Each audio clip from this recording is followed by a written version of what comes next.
Layo pa sa buntag, hapyod-hapyod nas manok. Kay daghan kog hiniktan nga pang sabong putugaok. Mahalon ang pagkaon, aron perting isuga.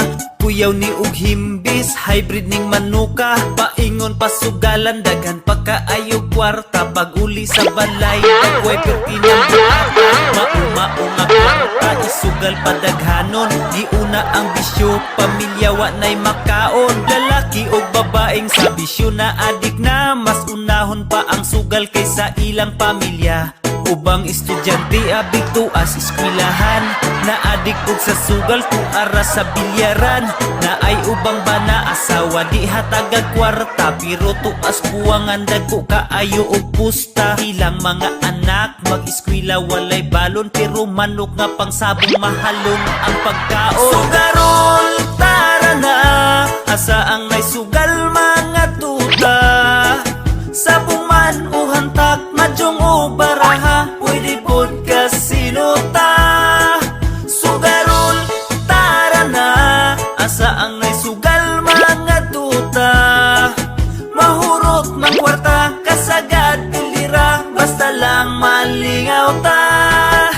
Daghang pamilya na bungkag kay tungod lang anang sugal. Nangapudoy nangabuang tungod sa bisyong sagabal. Dili ra bagyod mo undang mura ra baog na dato aron daw makabawi. Pildi samot kadako ang kabtangan nga prinda na baligya pang uban ay hapaba mo undang. Kung mahurot na tanan ang pagmahay nagsunod ay gulatang maapsan ka. Di pa ulahi ang tanan panahon nang muundang ka.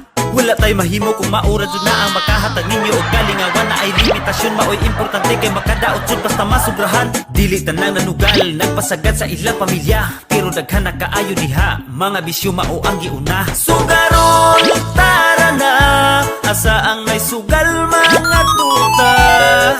Sabong man o hantak, madyong o baraha. Pwede pod kasino ta. Sugarol tara na, asa ang may sugal mga tuta. Mahurot mang kwarta, kasagad pilira. Basta lang malingaw ta. Sugarol tara na, asa ang may sugal mga tuta. Sabong man o hantak, madyong o